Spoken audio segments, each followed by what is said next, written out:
And call our Urban Renewal Board meeting to order. Jeff, will you please call the roll? Yes, Board Member Mayton. Present. Board Member Smallwood.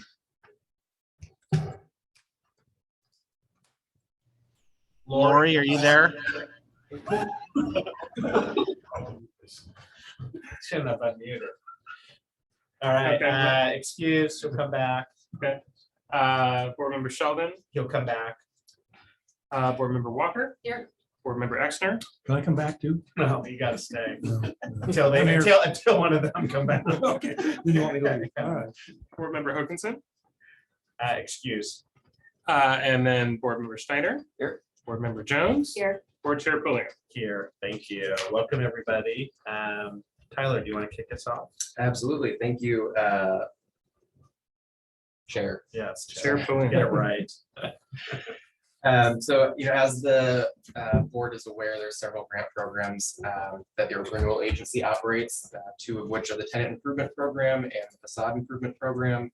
Staff's identified a couple modifications that we'd like to make to those two programs. And so I'll turn it over to Kelly to provide a Pause. recap. Pause.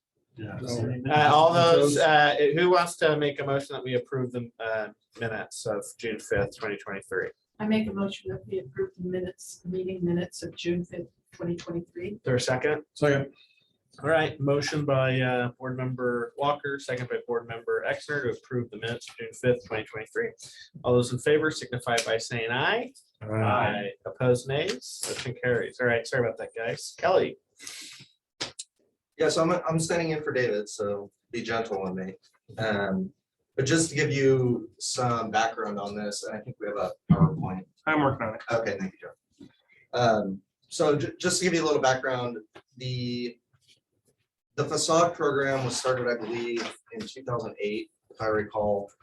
It was a couple years before I started working here. And it was started and managed by my predecessor, Tracy Brown.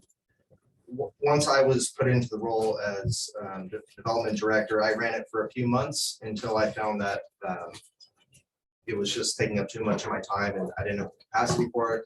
Around that same time, former city manager Yamashita, she moved David Snyder into development services. So once he was moved into my department, I assigned him the role of being the facade grant program manager. And thankfully, he loved it and has been our program manager since that time. Around the same time, around I believe it was 7 or 8 years ago, when he started taking on that role, we also implemented the Tenant Improvement Grant Program. And so this is the grant. So the facade, which was done in 2008, that's for kind of the exterior of the building. It can also be used for some minor site improvements, as you'll see in the next item.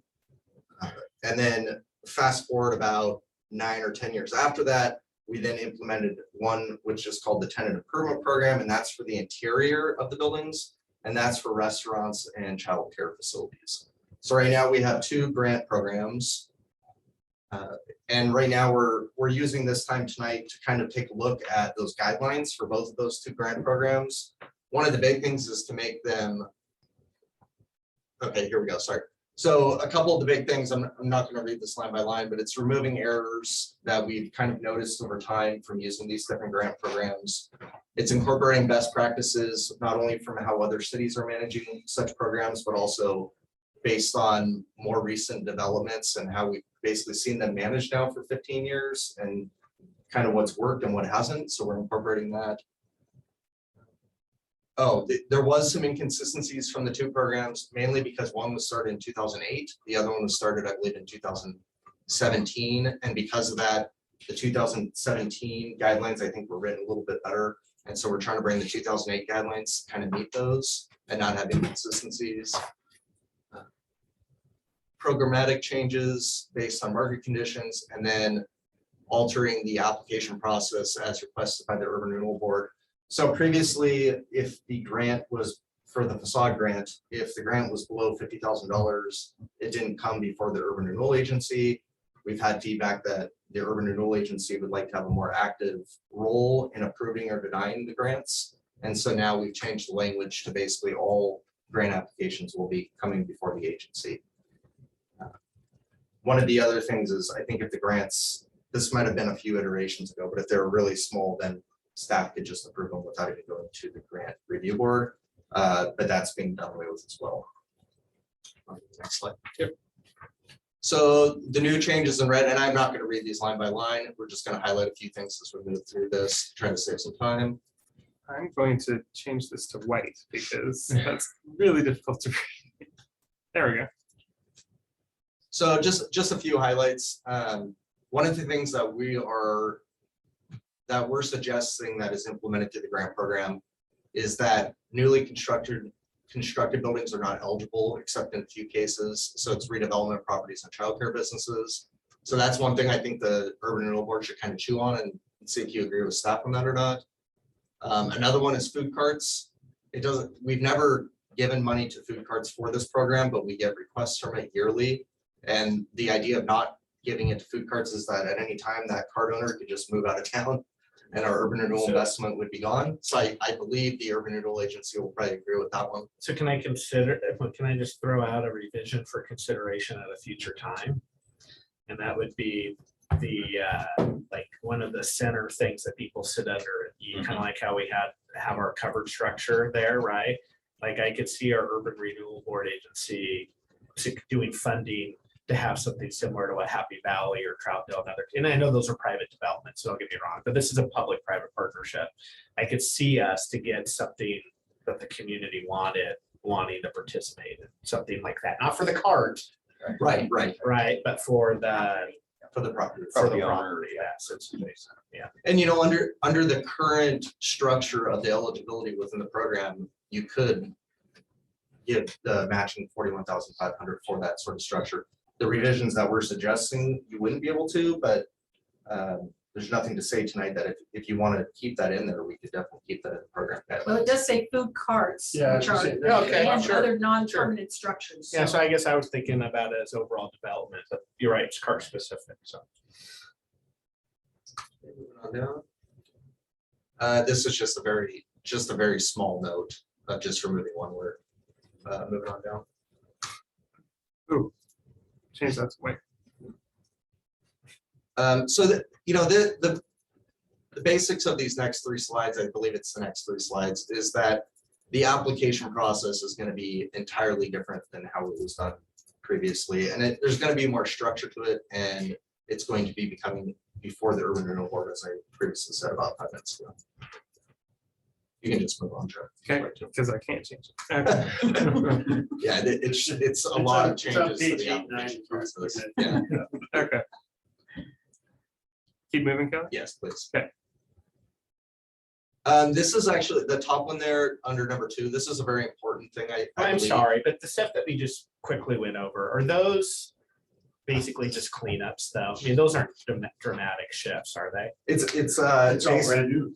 I know, Yeah, well, I know it's all that, brand I new. know that, but are we, is it brand new to us? Are we doing this stuff and it's just not written in stone or That writing in is- stone? Yes, that's what it is. That's kind of what I was Reflects current asking. practice. It reflects is current correct. practice. That is Okay, correct. yes, perfect. Great clarification there.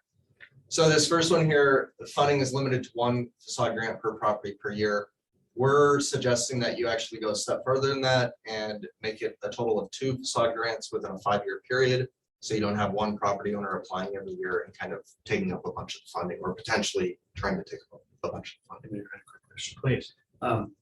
I just had a question on this because I'm ignorant, I don't know enough about it, but isn't the total dollar that they're allowed to get is up to 60,000? Is that right? It's up to 41,500. Why would a business need 2 times in 5 years for that facade improvement on their location? Yeah. Why twice? Yeah, so we have had instances where, say, I'm trying to remember of an instance. So there was an instance, so where the one that just kind of comes to mind is the one where the Rapid Firearms is located.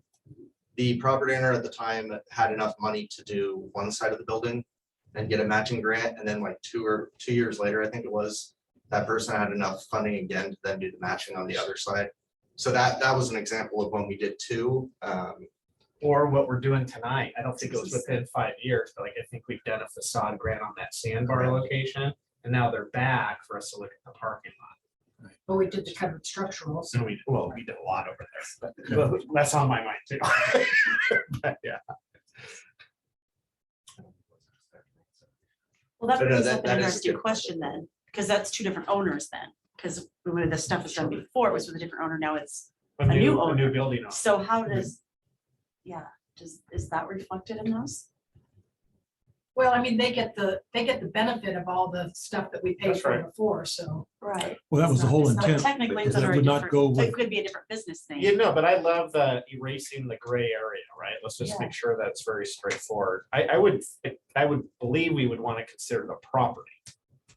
Yeah, so we could Not the change owner. no Yeah. grant recipient to no property. Well, and that Is that could what you're also, gonna- yeah, because we do have Makes sense. property owners that own multiple Yeah, properties you too, wouldn't, so they like, could. not to on one, pick on not someone, on but like another. Mr. Picking, right? You wouldn't Yeah. want him to get a grant and then, well, no, sir, you've already received yours, right? agree. Yeah. Sure. Yeah, we can feedback. Yeah, great point. Sorry, I'm just trying to read this. Oh, this is just making a clarification that applicants may not be the contractor working on their own project. It makes it really hard.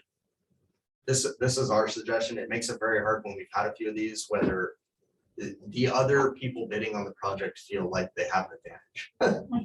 And I would agree with the other contractors bidding that it does come across as kind of an unusual way to win a grant award. Basically, you're bidding on your own project. So you can kind of underbid. Right.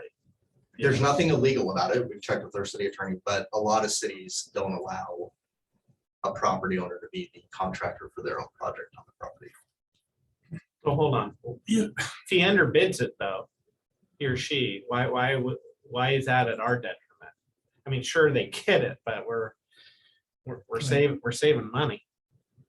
I would agree with that. I think it's more of a perception issue. Well, I'm thinking about some of That- these one Their profit. building owners that have limited money. They need to figure this out. They can use as much of their own labor to be part of that grant part. So I think for me, it would be illogical to say you couldn't do it yourself. I think we talked about later on about being bonded and licensed and stuff. You still have to Yeah, you have to have have that. Yeah. that. I think the ethical question is let's say you have a weak economy and somebody applies for the facade grant more so that they can secure the contract for their contracting company, then they need the grant. True, but if some of these business owners have very limited funds, I can see them struggling with how to come up with the matching funds to make this thing work. And there's checks and balances. We don't have to approve the plan. You know, if we feel like it came through and it's underbid, it's been manipulated for us, I don't think council at that time has to approve it either. I just feel like it's the smell test and, when you've got contractors bidding on something, taking their time to look at the plans and bid on it. And then you've got the owner gonna, undercut them. It happens all the time. What do you think? Not with city grant money. We're talking about matching money though, really, aren't we? Are we talking about? No, you're talking about all the City- money. Is it? Public Okay. money. Okay, Um, I'm sure it does. no, I agree. All right. It's I more, guess I was actually, looking it's exactly what the two of you just said. It's more of the smell test than anything else. It really is. Okay. Well, Um, but I will add though, that, when he's getting paid to do that, when he wants to take shortcuts and things like that, a contractor may not do that. So there's some other problems, just, when you're paying yourself and doing the work and I don't know, it just. But you still have the multi-step approval process for it, so to your point of the smell test, at any point it can be denied. Right. It So where just- are it you just on doesn't this, Stop guys? us. I'm with you, Mayor. Where am I? You said the council can stop it if they don't like it. You're okay, Right? yeah, So, yeah. and I agree with that. I mean, I don't say that they can't start that process, but at the end of it, So you- we're all gonna have an opportunity to look at it, review it, and smell it and see if it smells good. Yeah, And if it doesn't, it can be denied. So I'm confused. You're coming, must be. He's with us. He's with you. So I'm thinking I might be on. it. Okay, all right. Yeah. I think there's checks and balances here. I do. I also think it's probably like 3% of applications as well. I think let's move ahead right now with it. You want to come back to that? Let's come back to it. Oh, sorry, Jeff, there was Sorry. two more points of clarification. Okay. One of the items here was that projects must be completed within 1 year from the date of grant approval. We've had some that have been lingering for 2, 3, 4 years and creates a real issue, especially with budgeting across biennials. So we would really appreciate tightening that up. So the city would be willing to push along with that too, is that right? So that could get done in a year. So I'm aware of some that, I don't want to say names at the moment. If you want, I can. That it takes a bit to get through some of the approvals and the rest. But Well, the they- contract date of when you execute the contract is after the, Design Yeah, review, that's it- correct. So It it'd be never stops at the contract let though. It's No, always, the there's grant- always things. the grant approval date when we sign with the applicant is after the building permits and planning and everything else. has been- So everything's done. Okay. That's correct. So I just want to be clear. This continually says limited to one facade grant per property. So tenant improvement program is completely outside of what we're talking about. Correct. So for example, when Lahappy we're trying to get them online, right? That's correct. They're doing tenant improvement, they're doing facade. This in no way says you got to pick facade or tenant. They would, That's correct. Okay. Yeah. Oh, and then the last one is, we did run into a few issues with this. Just all contractors must be paid in full prior to getting all the rest of the grant funds. And that's what we've been doing for the last 4 or 5 years now, and nobody's pushed back. It's just putting it into the guidelines. except when they're paying themselves. How does that? We gotta do work? Okay, point made. We did have one instance, and I won't say who it was, but we awarded the rest of the grant money. And then come to find out later on that one of the contractors wasn't paid. They went to court against each other, tried to get us involved. We didn't get involved, but this is what that's addressing, is to get rid of that potential issue. I have one question, and that has to do with, in the past, I don't know if this is something different, but we had, like, we paid for the architect's design and blah, blah, blah, and that was not part of the 30,000 or whatever the limit was. And was that just on the covered structures, or was that something different in the, that, because I didn't see anything like that for this. Is it? Yeah, it's actually a really good question. I saw your question earlier from today. It's actually both. So in 2008, when the program was started, the matching was higher. Like the city was contributing like 99% in some cases. So if you had $100,000 project, we were contributing 99,000. At the same time, we were also paying for the architectural plans and review fees. That's Now, what we're basically doing the project management. Pretty right? much. Now, that doesn't- Pretty much, yeah. that hasn't happened in probably 7 or 8 years that we've done that. But you are right, also on the covered structures, we were helping by paying some of that as well. The current guidelines, though, we would not be paying for any of that. All right, yeah, because, what we paid for the covered structures, there was a limit, and then, that doesn't include all the design costs, or the project. It's like they're getting a heck of a deal, so, And that's similar to how we did it in 2008. That's correct. all right, so that's getting cleaned up, great, thanks.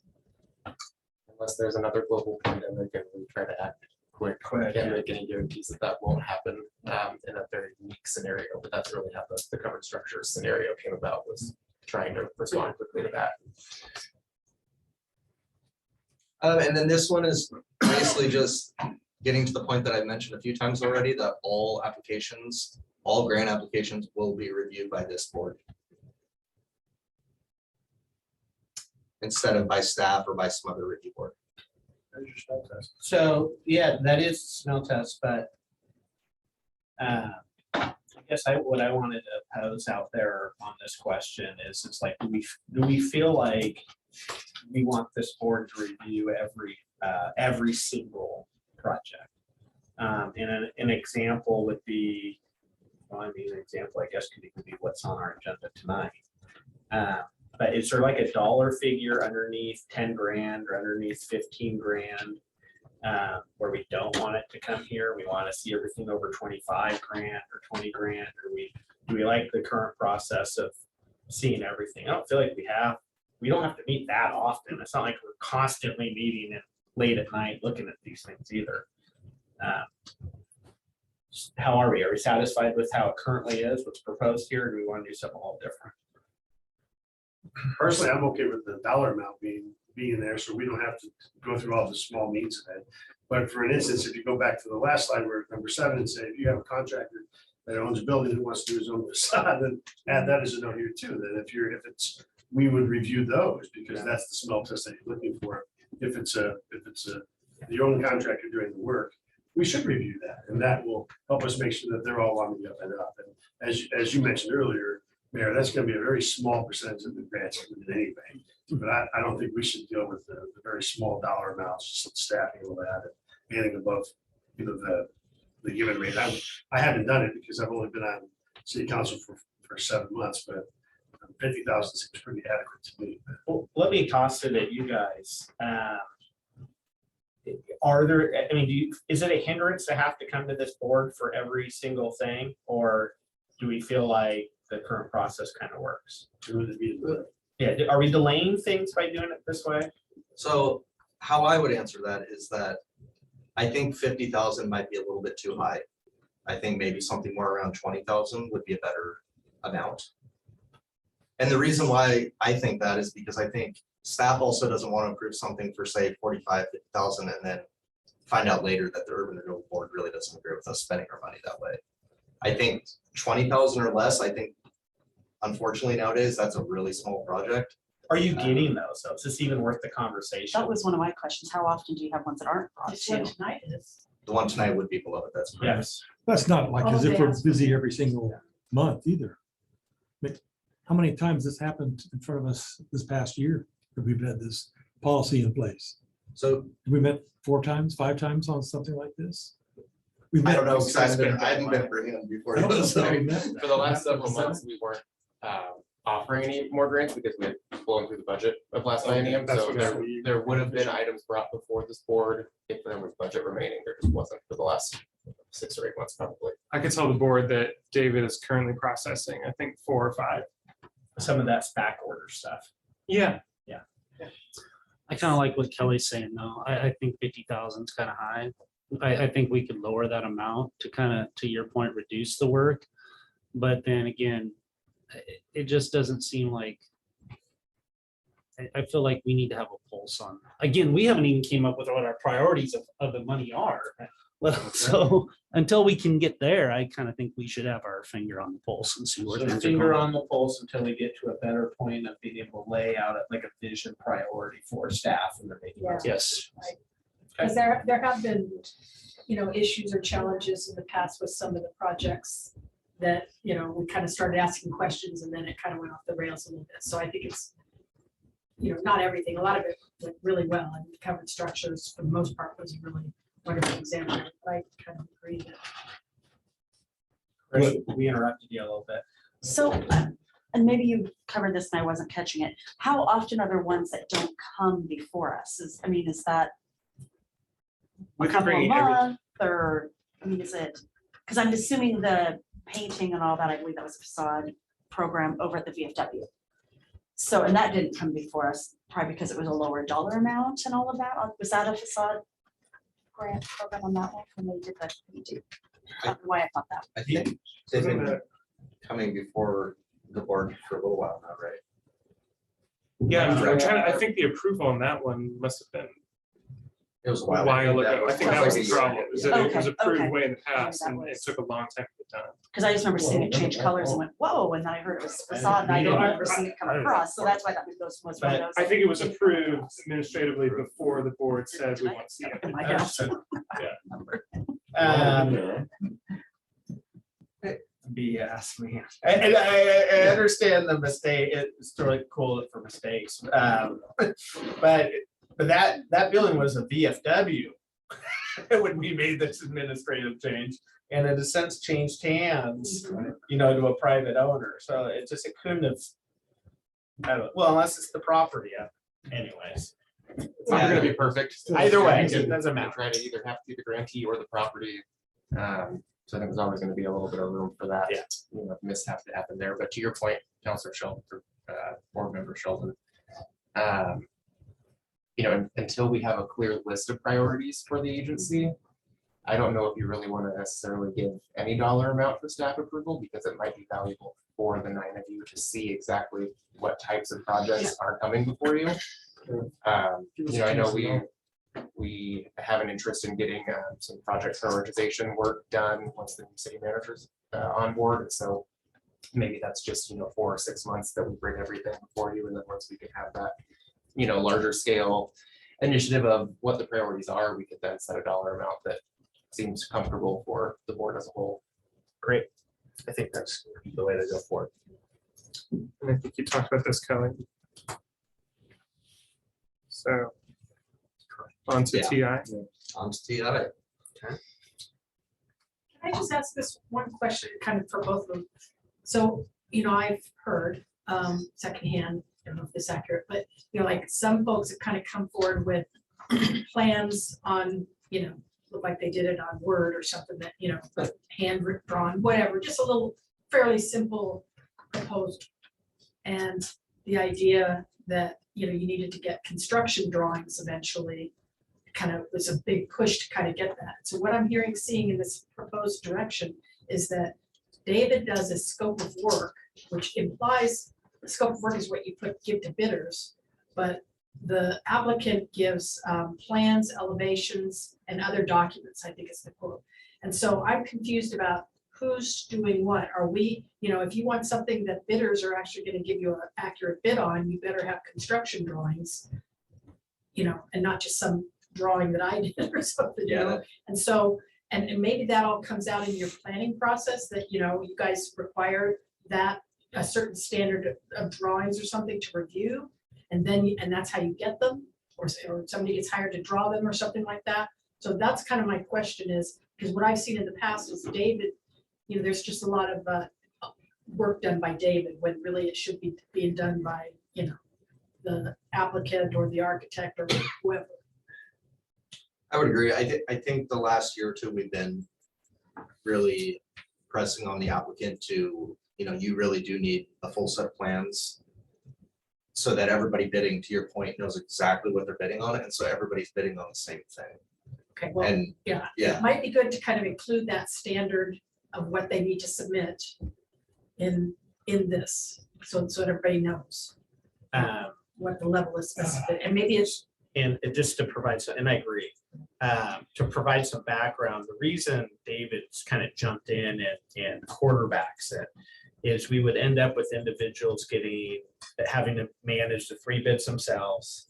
And then, you know, we gotta go with the lower one. Well, maybe they don't want to go with the lowest one. Maybe they thought the middle one had the best background and skill set and whatever. Now they're going, well, I don't want to go with the lower one. And we're going, well, you have to go with it. And it just became this deal when it just was a lot more seamless with David understanding all these nuances of government and stuff, kind of handling that bid process for them. Yeah. That's I why we agree. got I there. agree, we need Yeah. to handle the bid process, but what documents those bidders get Yes, needs to be but the same, you know, be specific enough to get a good bid. I agree with that. So You know, let's be common sense about this. If it's a paint job, I don't see any designs need to be done. If it's a landscaping job, I don't see us needing an architect, and I see somebody doing some plans out. If it's a shelter, I think we need to have the designs and all that. So being realistic and common sense. Want to see thousands of dollars going into something that shouldn't need more than just, maybe it's hands scratch. if it needs, how I'll say that is if it needs a permit, it needs plans. I'm And if hearing it doesn't comments need a that's there, but permit- what I'm hearing from Kathleen's consistency. Yeah. You know, I would agree. Yeah, we can add some other, usually like 90% construction ready drawings. Yeah, I mean, I'll give you an example, the food cart shelter, that, we just had a building for that, you know, we got a drawing for it and got it built, but it didn't have any gutters on it, and it wasn't, you know, draining, and so then there was water all over and so then they had to kind of do all this after action stuff, additional money, and all that, so. I thank you. Yeah.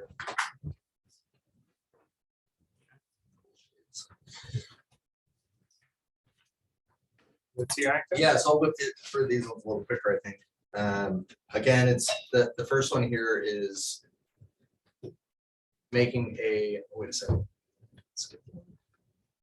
A list of expenses that you got. Oh, yeah, the list of expenses. It's to specify that it's for customer facing areas only. We've been getting some requests and they've mainly just been verbal or an email. They're not through the official grant program.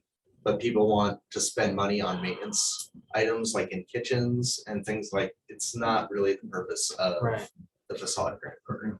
Or the tenant improvement grant program. It's really for the customer facing areas. Or to install new things like hoods or ventilation for a brand new restaurant. So that's what that's really getting at. And then So, the second one's basically saying that they have to be ADA compliant restaurants. well, hold on. Adding ADA compliant restrooms. Correct. Someone who eats and dines everywhere in this city, everyone needs an ADA compliant restroom. All right, it's just, Sometimes everybody needs the it may restroom. just get expensive. Well, no, that's just one of the eligible expenses you can apply for. Okay. Yeah.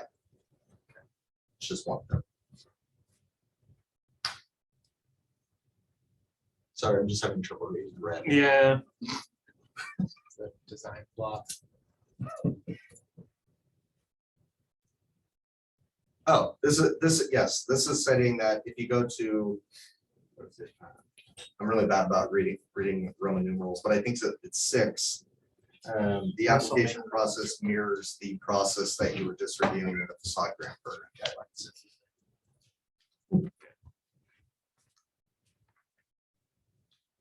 Not everybody can learn their Roman numerals through WrestleMania. That's where I learned mine. This one is, again, this one's kind of the one that we were just talking about for a while on the last program. So it sounded like I don't know where we're at on that, but I think we want to allow contractors to work on their own project that also on the property. Is that what I'm hearing? That's what I thought. But how do you That's what I work, said. how do you work insisting that they get paid before you reimburse them? You see their ledger or something? I don't really know. What, they have canceled checks to themselves, or, I mean, that seems a little sketch. Have we had a scenario where a contractor? Well, they have a bid, right? Yeah, When they we finish, have had a couple. when they have a bid submitted to you to make an idea what the project is, when the work is complete, that's their pay, right? Yeah, if they have subcontractors, we would require that they submit verification of payment to the subs, but. I Yeah, don't see how you exclude. I mean, I don't see how you can exclude. Well, what's bringing this on? I'm kind of confused, like why? the Yeah, change? that's why I had you read it, because you were out earlier on. just perception and kind of the smell test. Yeah. We've had complaints that, when we put it out to bid and then the winning bidder is the person that also owns the property. And is getting the grant. The other contractors have not been very happy about that. A new job for my business, and I apply for a facade grant, so they can apply for it, and we're bidding to get it. But then to some of us, it's, yeah, but we're approving it, we're looking. at Right, bring it here. I mean, it should be cheaper. Well, I mean, you're kind of saving your own money. I mean, that's kind of the thing. That's why we want to look at it. That's fair. And about half the time there's change orders and that kind of stuff that comes along and All right, somebody finds out that you didn't know about. I think this slide is duplicated. It is, yeah. Okay. So was there anything else in the staff report we needed to go through on TI? So yeah, it's really, I think, the only unanswered question, or maybe it's not unanswered at this point. I'm kind of hearing a majority at least. saying- Lori. Have you heard some of this contractor stuff? Yeah, sorry, I'm trying not to chime in too much because the tap out system goes off for a lot of different things, so it's pretty noisy. So yeah, I'm up to speed and in agreement with everything you guys have said so far. Is there, I mean, I kind of feel like they shouldn't be able, if you're gonna general contract your own thing, you shouldn't be able to bill us for that charge. Yeah, I mean, for your business, right? Really, all that we should see is the subs. Like, I don't think you should be able to go and generate your own, like, come underneath on your own business. Like, it should be cheaper because you're literally not, there should be no general contracting fees there because Well, you're there's- already getting the improvement from. They're still paying themselves a profit for the work done on the project. But that's where it comes to us, the application's gonna come to us, we can look at that, and we can question that, and we can challenge that back to them if we see it. That's It's a fair. smell test. So to me, it's cheaper. And that's what I'm at. And if that building owner and does his own contracting work. He brings his own employees. And it's a community priority. It's a community priority. Why not let them at least come to us to take a look at it? Now, we know there's a number of issues that come along with different building owners and such. There may be some rejections. And I don't think you made any extra money doing this, but we got a lot cheaper of a fire station as a result of doing our own design and work and stuff too. I mean, so there's ways to drive down costs.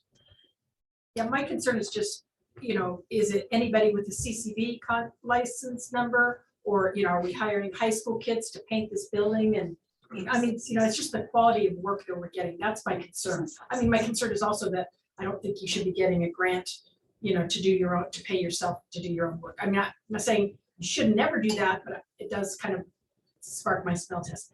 But I am concerned about the quality of work that you're getting and the fairness to the other contractors who took the time to develop them. But So I Terry's can inspecting, be outnumbered easily, so. Terry's inspecting this, right? I was gonna say, we have code enforcement for that. If it requires a permit, he's inspecting it. If not, then no. Well, it says right here, any work not completed by licensed contractors is not eligible for reimbursement. So I mean, you would be getting at least a licensed contractor. I don't know what more quality assurance you're gonna get out of it. No, that's true. Yeah. I agree with Rich, and just because somebody's doing their own work on the side doesn't mean it's quality work, or because a licensed contractor is too. So I think we've already kind of got ourselves covered there. Okay. I think we've weighed in. Kelly, there was this one more question, right? Yeah, there was one more question. I kind of forgot about that. So some of the input that staff has received from the Urban Renewal Agency Board is that any change orders that occur that are more than 10% of the original contract amount that you've approved, that you want to see those come back before you for approval of the change order. Or I'm sorry, It's no, a this bit- is not yeah, change order, this is cost for the estimate. bid, I'm sorry, this is for the cost estimate, that's correct. So if we come before the Urban Renewal Board and we say something's gonna cost $20,000, and then it comes back at $22,001, then currently that would meet the threshold and we bring it back before the Urban Renewal Board for reapproval. What staff is suggesting that instead of making it a percentage, that you just make it $10,000, because on small facade projects or tenant improvement projects, the percentage is going to be very low. So if it's a $10,000 project, if it exceeds $1,000 over that, then you're going to be re-reviewing it again. I think that's right. Want to do that? So you're saying that if it's a $10,000 project, now it could be a $20,000 project? And Correct. Wait, oh, got it. But if it's, yeah, but I if don't want to it's, see $1,000, I don't want to see 500. But remember, they're also making judgment calls too. Tell me if I'm wrong, but you could also, in her example of, all right, it was 10,000 now, they're going the full 10 to 20, there is discretion there to bring it back to council. Am I I would wrong? say our concerns, yes. And I would say our concerns more of, if we said it's 10, you approve it, and it comes back at 11.5.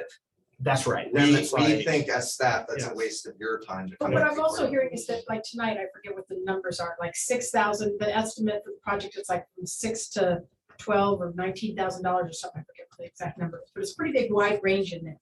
And so what I'm hearing is that could be 6, could be 12, and so already we have a range. Now, if it comes in way over 12, then, I'm not okay with it being then 20. If it's our estimate 6 to 12, I'm not okay saying it's now 22. 10,000 over the highest bid, so what's some middle ground there? Is there something else you can? I mean, you could pick any, it could be 5,000 or. Yeah, you lower the increment. I'd say 5,000. It's really We're not trying, gonna do a percentage and increase the percentage rate. That's what I was saying. Yeah, Just just increase forget the the dollar amount, I would keep it rate and then just raise the rate up, so you're not dealing with the $10,000 bid that's $11.50 now, it's only 11%. What would wanna you, raise what's that a a bit. comfortable number for you, Chris?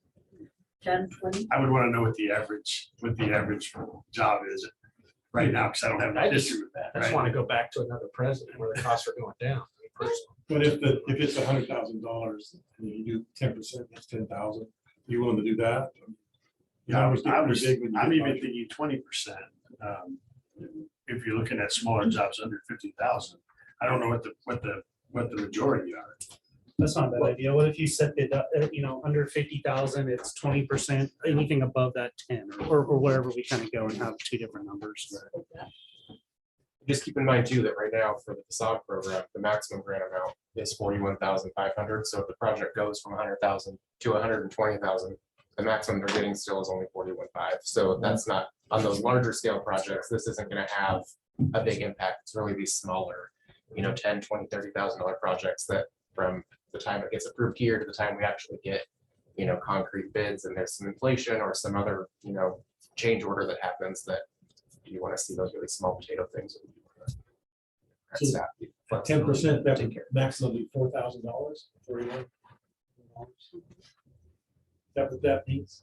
If 41,000 is the maximum we'll give out for a grant, 10% of that's $4,100. It's 10% of the total project. Yeah, it's cost. 10%. Oh, Yeah, But they can still only get 41,000, right? that's right. 41,500. Yeah, and if you approve something at 100,000 for the full match, 41.5, as Tyler was just alluding to, if it came back and it was 200,000 and the property owner decided to go forward with it, we still wouldn't come back before the board because you've only approved the 41.5. Like, it doesn't change the amount you're giving to them. Right.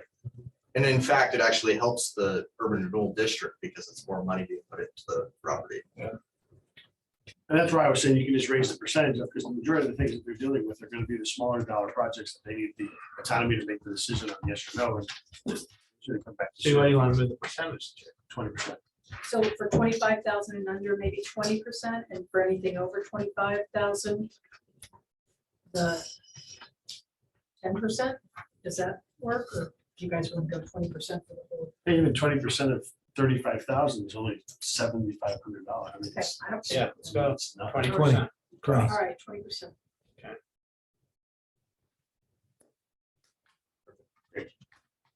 Sausages.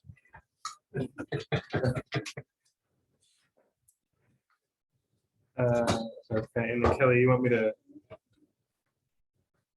Does that answer all of our questions? Yeah, I think we got exactly what we needed. All right, great. I Thank you took for a bunch that. of notes. Moving ahead to our next agenda items, our facade grant application for the Sandbar Barbecue ADA parking project.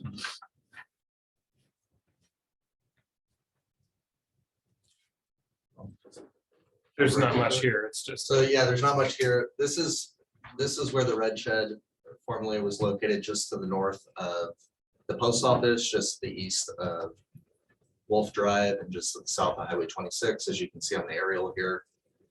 They were putting quite a bit of money into additional modifications of the structure. We realized that there was no ADA parking, or there might have been like one kind of old one to the north there. Yeah, I see the stripes. But it didn't meet the qualifications or requirements of an ADA space and didn't have the access aisle to the side of it. And then it had a severe slope through like a drain area there to get to the front door. So we worked with the business owner to come up with a solution where he could open his business, start making some money, and then within a certain time frame come in and complete the improvements so that it would be ADA compliant. So as you can see on this aerial, those white areas there on the right-hand side, that's where the two ADA spaces with a common access aisle in between them would be. And then that would also give a clear path to go to the front door if you were mobility impaired. What are we gonna do about the car that's parked there though? That's what I wanna know. You gonna tow it or anything? So Kelly, one thing that would help me in these presentations would be the public investment background that we've already made on some of these properties going forward. So for example, I think we've done the facade improvement. We've done a outdoor cover structure program. And I know we have had different owners of the building, but when we're thinking, we only got one fund and we got several properties throughout town. I just think it would be nice for our decision-making to really have a feel for, okay, we've revisited this property a couple times and done X, Well, I can tell you approximately what you've spent on this, just knowing the history of this property. is you did do I believe it was a max grant of 41,500 for the facade. You did a tenant improvement grant also for the restaurant. I don't know what the amount of that was, but I believe it was close to the 30 grand. And then And you I think it's also, been torn down, put back, and a new one in since. and you also did the covered structure. So I do think you're probably 140 plus into this property. And how many years? Is that within the 5 years or would that That- be, because the structure's been there for almost 2 years, hasn't it now? Covered. 'Cause it That's was totally correct. And I covered. think Red Shed opened maybe 8, 9 years ago now. So it was Yeah. before that. So it's the facade project, put in like the 2 new eaves on the front of it, where you can kind of see the brown roof or yellow roof there. It feels like 2015, 2014. I think that's probably about right. Yeah. So yeah, the Urban Renewal Agency has contributed a decent share to this property, I will say. Now, the projections were $16,000 to $22,000. We've had a few bids already, and one of them's within that range. I think it's just over 17,000. So the Urban Renewal Agency would be looking at about $10,000. And how many of these ADA parking spaces have we done throughout the city? Have we done projects like this? Just trying to think that, we've done. So nothing direct, like exactly like this one, I would say. And are they required to have this? They are. Yeah. That's correct. Hey, Kelly, how was Red Shed able to be open without this? They had the one on the north side of They the had park. That predates, to answer your question, Board Member Smallwood, that predates my time as the director. Is all we've got. It looks like they had handicap parking on the north side. Yeah, it didn't comply with ADA standards, but yeah, And this one is so costly because you had grade improvement for it too. correct. I mean, that's right. Yeah, grading 3/4 minus gravel compact, you're gonna have an asphalt pour, you're gonna have lines, bars to stop them from going into the church property. So just from my understanding, that this is totally fine, but what's happened here is they've now, we have a new tenant, they've gone through some sort of inspection. Well, not just new tenant, they've purchased a building. We've gone through some sort of inspection, which then raised this needing to be done. And whoever told them that probably said, well, you can also go to the urban, which is fine, it's what you're supposed to do. You can go to the urban renewal board and get some assistance with that. So, yeah, I mean, that's pretty spot on. During the inspections, we noted that it didn't have proper ADA parking. Per the state of Oregon, when you're doing improvements, building up to 20% of it can be ADA improvements, so that's how this kind of came about. And then what we did say is that, you're gonna be, as the new property owner, you're gonna have to pay for this. I think we did tell them there's options that you can apply for a grant. We're not sure if you'll be awarded it, but yeah, that's kind of how it went down. So you gotta do your job. So Yeah. I'm glad it went down that way. Good. Any other questions or thoughts? This is just the basic schematics. Yeah, that's, What I was gonna ask was, in the application, they talked about adding on a deck to the front and asking for money for that, and I'm looking at just a street view, Google Street Map view of the front of the building and trying to figure out where, what's the plan? I'll just tell you, Board Member Walker, I have not seen plans for a deck, so I don't know what. That's no longer part of the. And I'm application. beyond opposed to that. As I sit here and look at your street view and see the outdoor covered area that we paid for, sitting adjacent to it. So Plus I all don't think the we need, ADA access is, Yeah. is in the front kind of, I think, correct. yeah. Yeah. Okay, all right, just. we want to do it?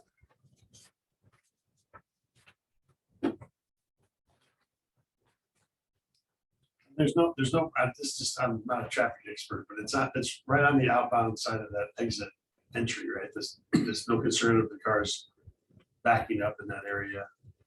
Because that's not existing parking spots. That's new created. You mean for people coming into the driveway? Uh-huh. No, I wouldn't say there's any concern with it. That's where you would put it if whatever money came forward to do that, right? It would go there. Correct. We can go where the north old parking spot was. When you go on the other side. Trying to see what is that the grant scope of work? So what's Yeah. the cost? So if they were proposing to back onto the highway like we have in some parts of our town, I would be recommending that one. Yeah, I mean, it's far enough back off the main road, but Yeah. I would just, I'm not familiar with the width of that driveway. I just think. I'm not opposed to it. So I'm not opposed to it. I hope that some of my questions are taken as we want to spread the money out more, throughout all these other buildings. The truth is, I think our community is really excited to have this restaurant and this here in our community. There's a lot of excitement around it. I think that the building overall is a huge asset to our community, no matter who the tenant is. There's lots of just great things that can go in there. That's a plus for the city. 10,000 is not a crazy amount of money out of our urban renewal fund. How old is this picture? Yeah. That we're looking at?